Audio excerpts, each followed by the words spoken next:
Hey, what's up, guys? This is Jerome from Mewtual Gainz. Thank you guys for joining our channel today.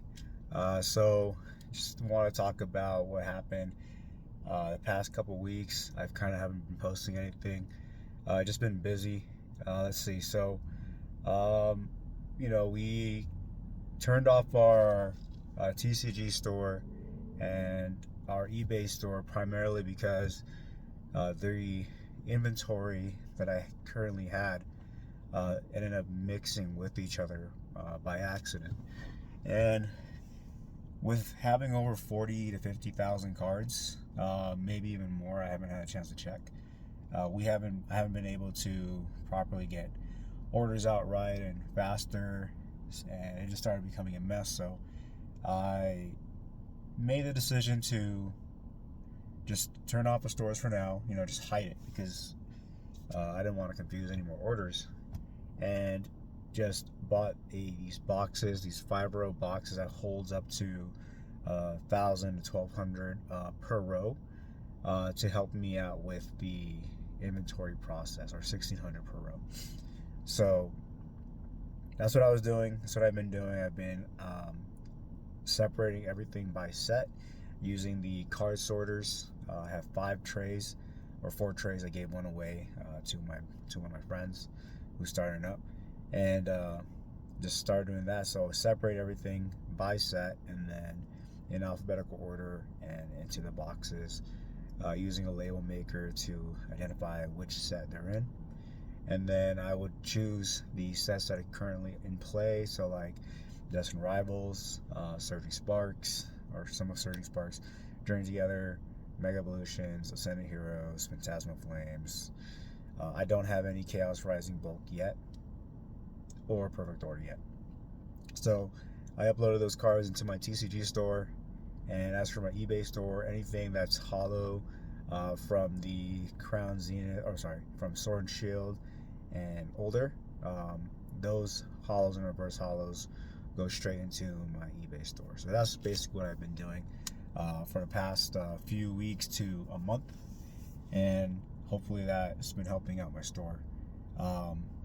I've hit level 4 on TCG Player. I'm a pro. I have a pro account now, and I've been using their pricing tool, and I had to set my floor to 20 cents, and that right there slowed down the store drastically, but has given me more time to prepare for like card shows. So the past card shows that I've attended here in Colorado is the La Plaza over at Denver. I've been doing that almost every other weekend on Sunday, because Saturday the tables basically sell out. So I go on overflow tables on Sunday. This past weekend we sold at the Denver Card Show. I was able to get some people to join me. They asked to join, and 2 of them pulled out, and it was kind of hard because I took most of the brunt of the bill. So it was $150, $180 per person, and I had 3 tables, which ended up costing about $1,000 after taxes, and basically ate up that.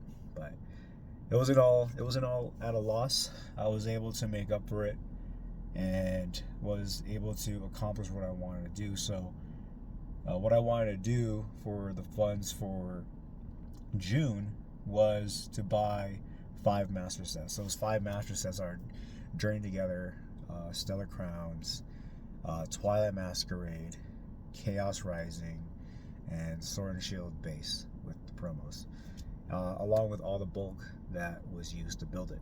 So I was able to accomplish that by making up to $3,700 at the Denver Card Show, which is honestly not as much as what most people make. The reason being is because we had 6 people at our table. All of us had display cases. We had 4 display cases, and we all had binders. So we had a table specifically for binders. And I learned the hard way that we are competing with each other, but at the same time, even though we are competing against each other, we're also helping each other out. So if I didn't have something, I would make sure I would check if the others had something, and if they did, they would at least get that sale. So it helped out a lot, and it also reduced the cost of the tables. Yes, I could have got one table and been fine with that, but it was good to know that I could actually leave to enjoy the show, check out all the other vendors that I've met in the past, and knowing that my cards can be taken care of by the group as well, and vice versa. So it was one of those situations that kind of paid for itself. Not to mention the company of it was really nice. Everybody was really helpful. It was fun. So if you guys ever do decide to get into vending, I can do a video on just vending, on how to set up, what equipment to use, and all that stuff, and hopefully that'll help. But another thing to talk about vending is the fact is, try doing it with someone who's vended before. If you have a friend who does vending, you should definitely ask them, like, hey, is it cool if I join you, and learn in the process. And depending how they are, they probably would agree. I know for this past weekend, it was 4 of my guys out of 5. It was their first show. One of them was always with me for the past 5 shows, and they did amazing. I thought that we had to separate. The initial plan was me and the other guy were going to separate into 2 different parts of the tables, one facing towards the corner, the other facing towards the front, primarily because we didn't know how the others were going to do. But they did really, really well. They were very professional. They were very welcoming. They were funny. We would crack jokes all the time and make the customers feel very welcome. And for what we provided, we had a lot of sealed products, a lot of older stuff, all the way towards Sword and Shield era, and it was pretty nice to have at our table. So the other people who joined us, they were able to bring in the heat, if you know what I mean. And they also brought a lot of slabs as well, and we had so much, to include myself, to where we did mystery slabs, and it was actually pretty fun. I even started trading singles for slabs, and that's what really helped it out. Like, we were just doing mystery slabs with $2 a pop to include 2 packs per mystery slab. So they would get something that they were impressed with, and then they would also be able to open 2 packs. So the 2 packs were the Ninja Spinners and the Crimson Ablaze. So they had a chance to pull the SIR Greninja, and then the Obsidian Flames SIR Charizard in Chinese. So that was pretty nice. We also had a lot of Gem Volume 4s. That sold out really, really fast.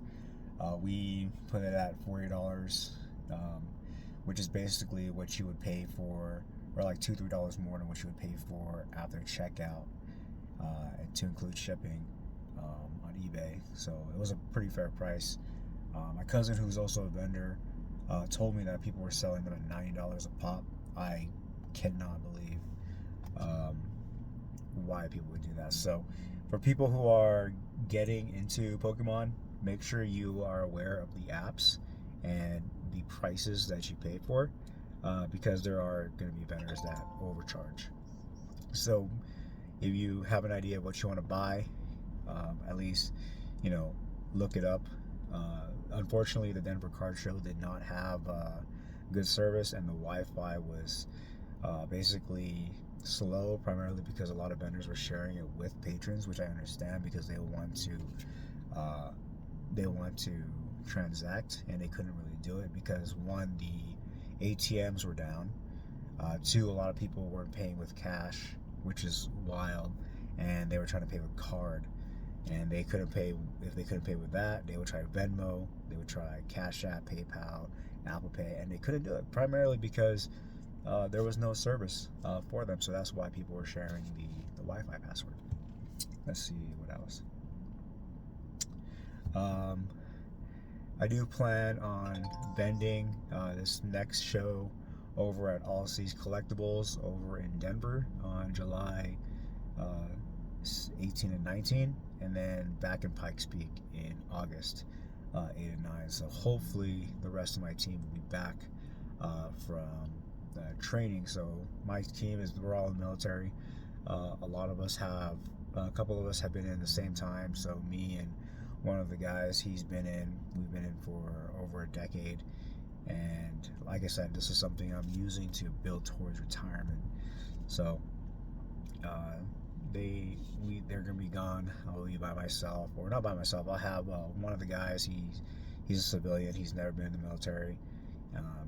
Good dude, and we'll just share a table at Pikes Peak. So it's just gonna be me for our next few shows, which is kind of sad because I actually kind of got used to vending with other people, and I really did like it.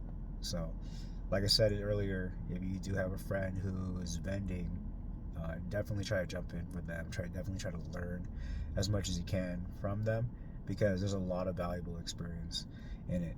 So that way you're not necessarily just jumping in and not having a clue like I did. When I first vended, it was just myself. I had started off with just one table over at Pikes Peak. I had like a few binders. I put them in alphabetical order, kind of like I still do now. And the purpose of that was just to, create a margin for myself, just in case I don't sell. And I had one display case, no risers. I had a terrible way of doing cash, and like I said, I was just by myself, so there was no one to watch my case. So that